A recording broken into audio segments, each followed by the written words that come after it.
Good morning, good afternoon, everybody. Today is June 29th, 2023, and I am doing this session today on why independence is awesome, except I chose to do that, and I started thinking about this as I started putting together this presentation. It was the exact same presentation as I did in January.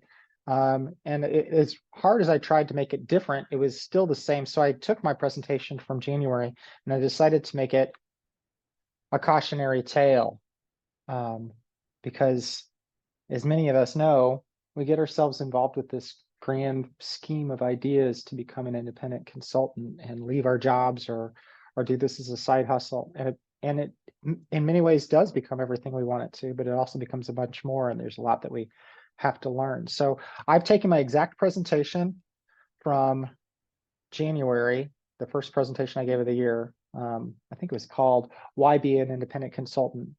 And I decided to do it with musings and kind of, well, I'm certainly not as humorous as Dave Barry, but thought I'd do it in using Dave Barry's kind of, when he turned 50, he had 25 musings. And so here's a couple of them. And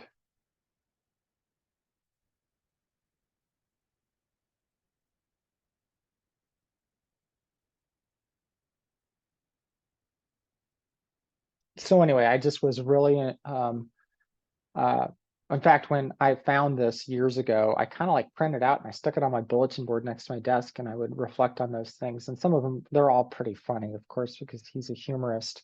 But there also is, in a lot of them, there are things that are kind of poignant as well, as you can kind of feel in this. So there's 25 of them, and you'll see another one at the end. But I thought, well, we would look at all these things and we would do 10 and a half reasons why independence is awesome, but also what's the flip side of awesomeness. So here's my dog, Maxwell, smart, looking quite smart. So the reason people become independent consultants is you want to be your own boss. But oftentimes your desire to have discretion over your work is illusory, because you think I get to, quote unquote, be my own boss, but you need to embrace yourself for FFTs, which is a Brene Brown reference to, we're not going to use the expletive flipping first times, but you get the point. I wrote, be an independent consultant so that you can work less. Good luck. You sure, if you want to work less, you're going to have to learn how to say no, which when you get involved with independent consulting and when you finally get that ball rolling and you find people saying, yes, this is great, we love what you do, frequently we're all suckers for punishment, and we find ourselves saying yes too frequently. So if you want to work less, you need to learn to say no. People become independent consultants because you get to work when you want. And here's an example of me meeting with Madeline, my daughter, when she was in fourth grade. She's currently going into eighth grade now, but she was in fourth grade, and I would walk down the street to eat lunch with her, and that's her friend Kara, who's still one of her best friends. And I could just leave, and I didn't have to ask permission. It was my own deal. But you need to learn how to work smarter if you want to work when you want. You have to understand, if you're going to work in the middle of the night, your clients are not likely there for questions at that time. So there's a lot of things that happen with that. Work where you want. A lot of you might remember, if you've been with me for a couple of years, 2 years ago, my father was sick and he passed away in April of 2021, so 2 years ago. And shortly before that, I actually did the IC topic chats from Mexico, which is where he lived. And so I got to work from Mexico. Important to that is you can't be a digital nomad. You can't go it alone. If you think I can just work wherever I want and I can just spend my time in the back of a van traveling the world, you're going to miss out on some of those interactions that happen with people, that happen in your community physically. Zoom has been amazing, but it's not all encompassing for the ways that we want to be able to operate. People want to become independent because they want more money. And there certainly is an opportunity to do that. This is a trophy that I received after running a marathon in all 50 states, which is was a big deal for me. And I had worked on it for 20 years as something I did in parallel to my independent consulting practice, and I could not have done that without some of the extra perks that come along with being independent consulting, i.e., I could divert some of the money I made towards, my expensive hobby of flying to all parts of the US to run marathons. I would literally, in fact, Wyoming, I flew out on the Saturday of Memorial Day weekend. I spent the night, Saturday night, got up, ran a marathon in Wyoming, got in a car, drove back to the airport in Denver, and by Sunday night I was back home again, which sounds like a jet setter lifestyle, but it was pretty hard. Got a little old after a while. Let's just say I'm done running marathons for a while. But if you want to make more money, I think that's certainly a thing. But if you're doing this for the money, then you're doing it for all the wrong reasons, because money is illusory, right? It's another thing that is going to, it can divert your attention. Perhaps, yes, we'd like to be secure. And I think that's probably what we're really talking about when we make our money. But if you're trying to make a lot of money, you'd be better off doing other things. I mean, honestly, go become a corporate lawyer, go into real estate. I'm not sure you're going to be happy. And that's why I think this is really about being happy. But if you're in it for the money, you're probably doing it for all the wrong reasons. You perhaps could make pretty good money. It's a little bit more of a struggle than in other professions, but you should be able to do better if you find a sustainable consulting practice. Yes, you can make better than what you might be making at a university or in another type of job that's similar. People become independent consultants because they want to identify and live by their principles. You can live your principles, and these were the principles of Goshen. That being said, you need to prepare to accept that your principles may change as you or your firm, or as it turns out, the people who work with you grow and develop.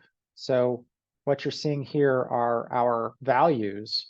So I was told, I forgot to change the slide, that I should have identified and lived my principles. I should be identify and live your values. As it turns out, this is something that was just published by our team through a collaborative process led by my co-owner, and as it turns out, my wife, who's now an active partner within Goshen Consulting. You notice the word education is dropped. We changed the name as well. So it started off as a thing that I got to do because I, Matt Feldman, wanted to live my principles, but I've had to learn to adapt and reflect and be collaborative in my process. So that's something I didn't anticipate, but it is something that happens when you have a team.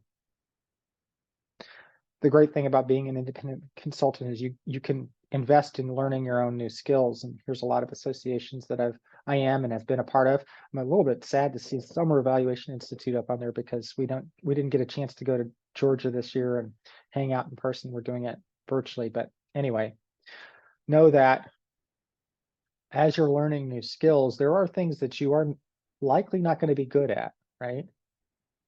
Particularly things that you don't like. You're not only not good at it, but you don't like doing it. So thinking about how you develop your skills, at a certain point, stop investing in those skills that you just don't enjoy, and find people who can do those for you. You can subcontract, you can hire professionals to do this, like with accounting, and find those people who can support you to make you a better person. Focus on your skills that you're good at.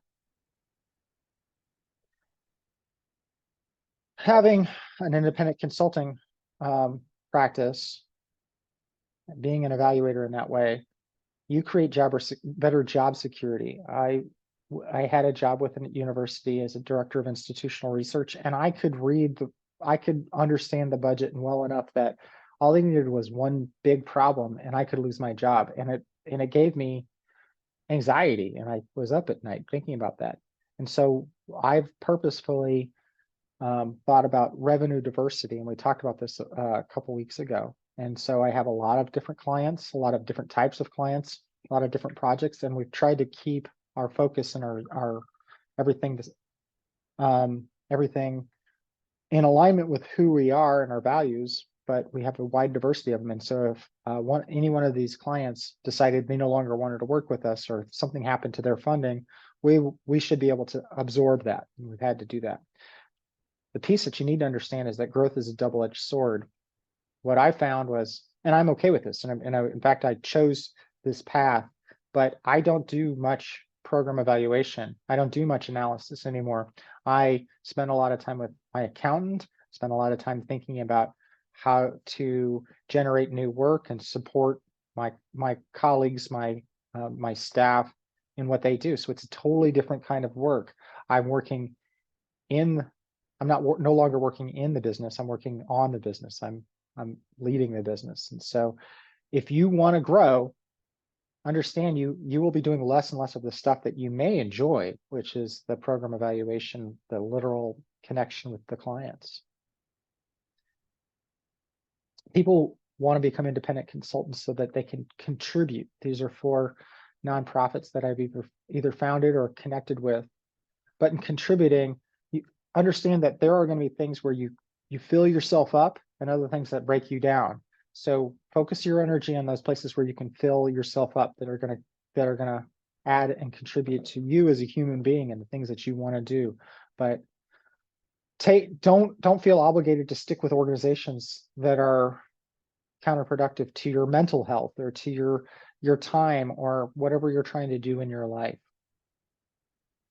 Finally, people start independent consulting practices with the opportunity to succeed, and whatever succeed means for you. For me, one way we've been able to succeed is through the STEM camp program that we've been able to develop and where I am today. In fact, in the bottom left-hand corner of this screen, you'll see that's Representative Andy Kim he's a Democrat from New Jersey, and he's on the House Armed Services Committee, and he's the ranking member on the Armed Services Committee for Family and Veterans. And so he came to visit us in the school where I am right now. You'll see some of my colleagues in the bottom middle who are our evaluators. Senator from Kansas in the upper right-hand corner. But I mean, really what you should see is the kids having a good time, and that's a representation of the kinds of programs, the program that we've been able to develop and hopefully expand over time, and again, why I'm here today in New Jersey. On the opposite side of that, you have the opportunity to fail. Mark Manson wrote in his book, I think this was The 4-Hour Workweek, we can be truly successful only at something we are willing to fail at. And failure is an important piece, and if you aren't prepared to fail, you are going to be limited in what you're able to do.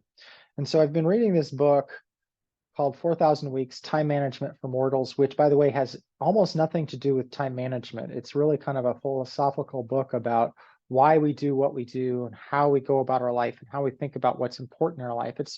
It's not religious, but it certainly has elements of things that you might find biblical. But he talks about principles of patience, and he has 3 of them. But the first one is to develop a taste for having problems. And this statement that he has here, it's actually a composition of 2 statements that I put together, but your opportunity to fail is essentially acknowledging that you will have problems, and we will never lose this opportunity to have problems. No matter how successful you are, no matter what happens in your life, I'm telling you right now, Jeff Bezos is not without problems, despite being probably the richest man in the history of the world. I'm not sure if that's true yet, but it should be. The man has problems. Everybody has problems. So at the point in time that you realize that you're going to have problems, no matter who you are, no matter what you do, no matter how secure you are, you realize that the opportunity to have an independent consulting practice is giving yourself more discretion over what type of problems will likely occur, right? And you get a taste for these problems, because the presence of problems in your life, as he puts in this quote, isn't an impediment to a meaningful existence. It is the very substance of your meaningful existence. And that's a deep statement. And you should probably take some time to think about what that means, but it really hit me really hard in understanding that. So just a couple thoughts on this. Oh, and of course, I need a 10.5 because that's what I do. So my 10.5 for all of you guys today, as we part on this conversation, is a quote from Dave Barry. And this is true in dancing as well as independent consulting. So that's our session for today. We'll chat about it in just a second here. Here's our upcoming sessions. We are off next week for the Canadian and the US Independence Days. We will return in 2 weeks for the July core topic on insurance, as a lot of you know, but some may not. Our core topics are topics we repeat every year. So every July we do a topic on insurance. It may be the exact same presentation I gave last year and the year previous. I do that on purpose because these core topics are topics that are always asked about. In fact, insurance continues to be the number one thing people ask about on the e-group, the listserv that we have internal to AEA. You can see I'm really excited about July 27th. Tosca, who is our very active participant through YouTube. She doesn't show up in person very frequently. In fact, I think she's only showed up a couple of times 3 years ago. She's going to come on live and give her, a presentation she's been wanting to do. Anyway, with that, I'm going to stop the recording and we will go into the chat portion of the session. So goodbye, YouTube people. Everybody else stick around.